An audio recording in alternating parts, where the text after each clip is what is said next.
Assalamualaikum warahmatullahi wabarakatuh. Sambungan daripada video sebelumnya yang mana kita telah pun menyediakan penyata kewangan. Namun begitu, kita tidak harus lupa bahawa walaupun kita sudah menyediakan penyata kewangan, tetapi kita tidak ataupun kita belum lagi menyediakan catatan jurnal untuk pelarasan. Walaupun kita telah menyediakan, kita telah melakarkan catatan pelarasan melalui lembaran kerja, iaitu dalam lembaran kerja kita ini kita ada ruangan pelarasan. Namun begitu, ini hanya lakaran kita, ini adalah jalan kerja kita. Okey, jalan kerja kita ataupun lembaran kerja. Namun begitu, kita belum buat catatan pelarasan ini. Jadi kita perlu pastikan bahawa catatan pelarasan ini kita buat.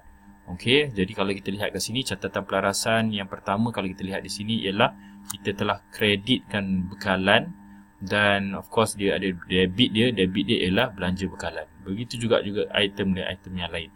Jadi kita perlu menyediakan catatan jurnal untuk pelarasan yang kita lakarkan di dalam lembaran kerja ini. Okey, jadi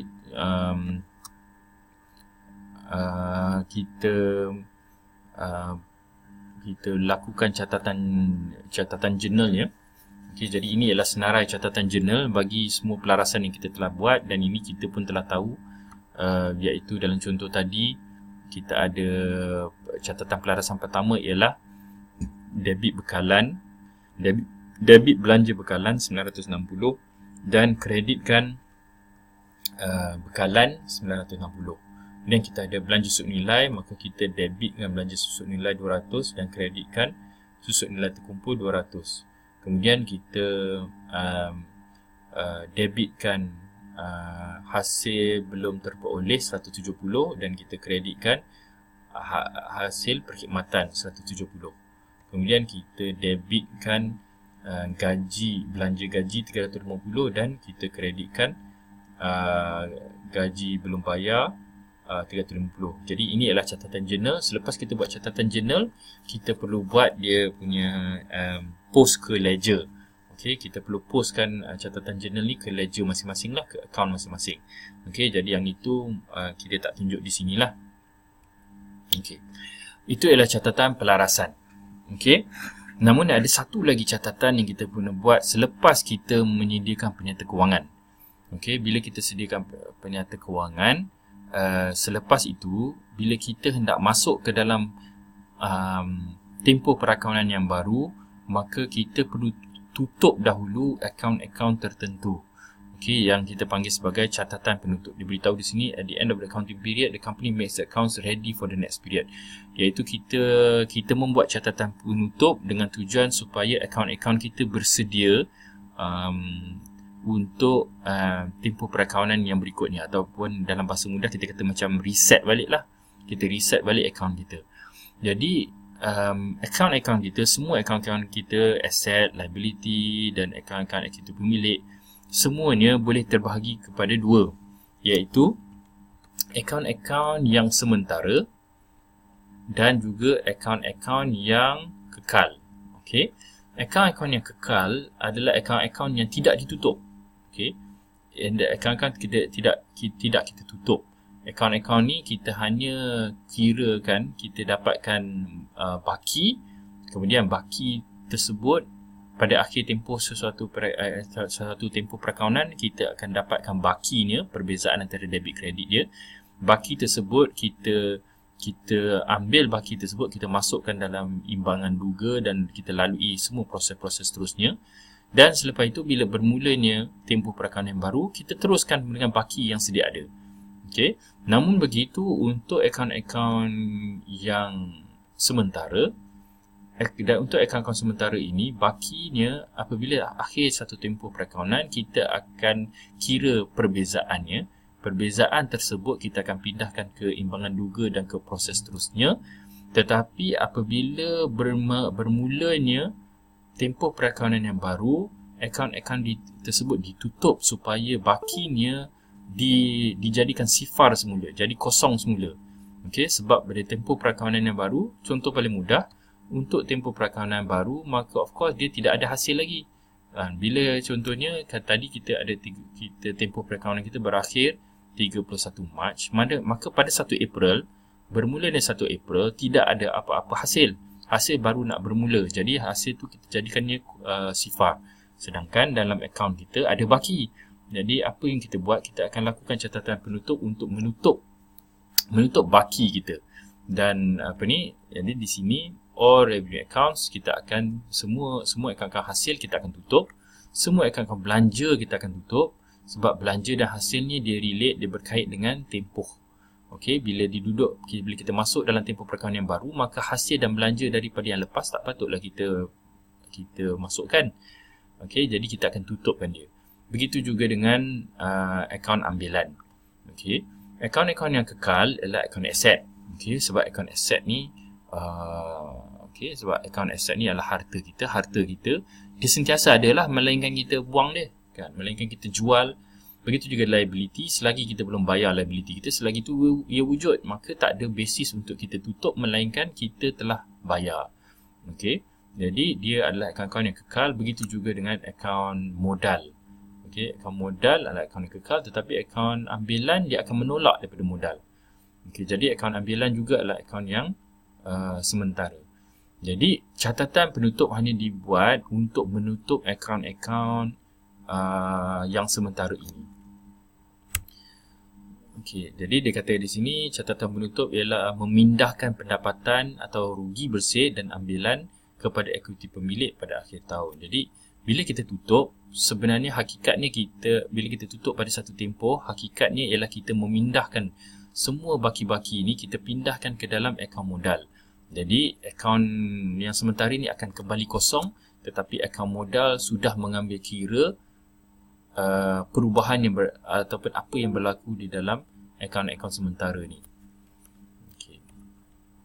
Jadi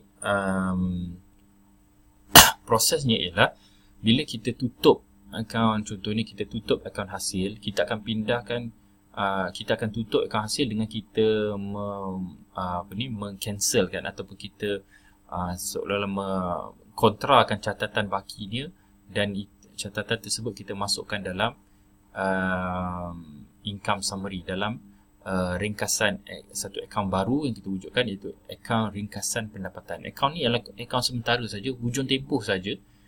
Jadi akaun ni diwujudkan untuk mengumpulkan semua baki-baki hasil dan juga mengumpulkan semua baki-baki belanja, dan perbezaan tersebut akan jadi perbezaan hasil dan belanja. Of course kita tahu perbezaan antara hasil dan belanja ialah untung ataupun pendapatan bersih, dan pendapatan bersih itu pula kita akan pindahkan masuk dalam akaun modal.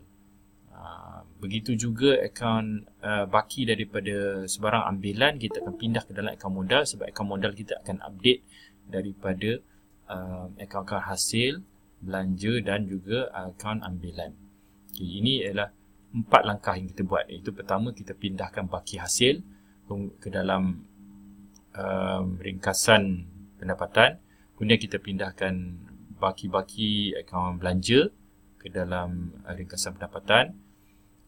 Kemudian daripada ringkasan pendapatan, baki akaun ringkasan pendapatan satu amount saja kita akan pindahkan ke dalam akaun modal. Dan juga yang keempat, kita akan pindahkan daripada baki akaun ambilan, kita akan pindahkan ke akaun modal. Maka akaun modal kita akan mengambil kira, akan dikemaskinikan dengan hasil, belanja dan juga ambilan. Jadi catatan jurnal yang kita perlu buat ialah akaun belanja kita, akaun hasil. Kalau kita cuba recall balik, akaun hasil adalah akaun berbaki kredit. Jadi untuk kita tutupkan akaun yang berbaki kredit, kita perlu debitkan dia. Okey, jadi kita debitkan akaun hasil perkhidmatan 3,170. Daripada mana kita dapat 3,170 ni? Kalau kita lihat balik dalam lembaran kerja kita, kalau kita tengok balik dalam lembaran kerja kita, hasil perkhidmatan kita berbaki kredit. Ya, hasil perkhidmatan kita 3,170 berbaki kredit. Okey, jadi 3,170 hasil perkhidmatan kita berbaki kredit. Jadi untuk kita tutup dia, kita perlu debitkan 3,170, maka dia dah tak ada balance, maka dia jadi kosong. Okay. Jadi kita debitkan 3,170 dan kita kreditkan ringkasan pendapatan. Okay. Selepas itu, untuk akaun-akaun belanja, akaun-akaun belanja adalah akaun yang biasanya berbaki debit. Maka untuk kita tutup akaun-akaun belanja, kita kena kreditkan dengan amount yang sama. Amount baki ni lah. Jadi akaun belanja ni kita kreditkan. Kita kreditkan belanja gaji, kita kreditkan belanja bekalan, belanja sud nilai dan juga belanja pelbagai mengikut baki akaun-akaun ni masing-masing. Okey. Dan jumlah yang kita debitkan, jumlah yang kita kreditkan untuk semua belanja-belanja ni, kita akan debitkan jumlah yang sama. Iaitu jumlah 1,050, 960, 200 dan 200 ni jumlahnya ialah 2,410. Jadi 2,410 kita akan debitkan di dalam account income summary. Okey. Jadi sekarang kalau kita bila kita dah buat dua catatan ini, kalau kita lihat, kita pindahkan ke ledger, kita akan dapati bahawa account income summary akan ada kredit 3,170 dan debit 2,410. Beza tersebut ialah 760.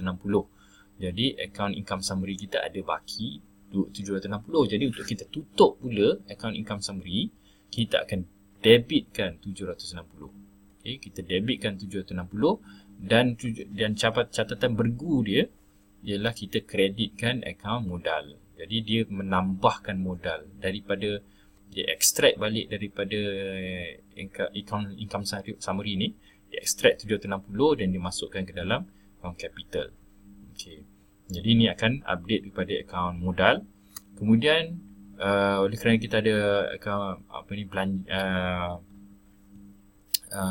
ambilan, kalau kita lihat balik di dalam sini, kita ada ambilan baki terlaras kita ialah 600. Maka untuk kita buang dia, untuk kita pindahkan dia ke dalam akaun modal, kita perlu kreditkan dia. Okey, dan kita debitkan akaun modal. Debitkan modal. Okey, kita debitkan modal 600 dan kita kreditkan ambilan 600. Jadi dengan catatan ini, bila kita buat catatan jurnal dan catatan jurnal ni kita pindahkan ke ledger, maka kita akan dapati semua akaun-akaun yang sementara ni semuanya akan ditutup dengan dipindahkan segala baki-bakinya ke akaun modal. Jadi kita akan lihat akaun modal kita telah bertambah daripada tempoh perakaunan sebelumnya, dengan syarat bahawa hasil lebih daripada belanja, lebih daripada ambilan. Dan selepas itu, bila kita dah kemas kini semua baki-baki akaun tu, bila akaun-akaun semua dah ditutup, maka dah tidak ada akaun-akaun, kiranya akaun belanja, hasil dan ambilan semuanya jadi bakinya jadi sifar, jadi kosong. Maka kalau kita sediakan imbangan duga penamat, kita akan lihat inilah bakinya dan dah tidak ada lagi akaun-akaun belanja, hasil dan ambilan. Kita lihat ada akaun tunai, iaitu ini adalah akaun aset, ini adalah aset, ini aset, ini adalah aset, ini adalah aset, ini adalah kontra kepada aset. Kemudian ini adalah akaun liability, ini adalah akaun liability, ini adalah akaun liability dan ini adalah akaun modal. Okey, dan tidak ada hasil, belanja dan ambilan sebab semua ini telah ditutup dan dipindahkan ke akaun modal. Jadi dikata, jadi tujuannya untuk dengan imbangan duga selepas penutup ni dapat menunjuk untuk supaya kita dapat tunjukkan dari segi imbangan lah akaun-akaun kita, dan akaun-akaun yang sementara semua akan ada baki sifar, dan baki sifar ni kita boleh omit lah, kita boleh keluarkan daripada imbangan duga sebab kalau kita masukkan pun dia sifar sahaja. Okey.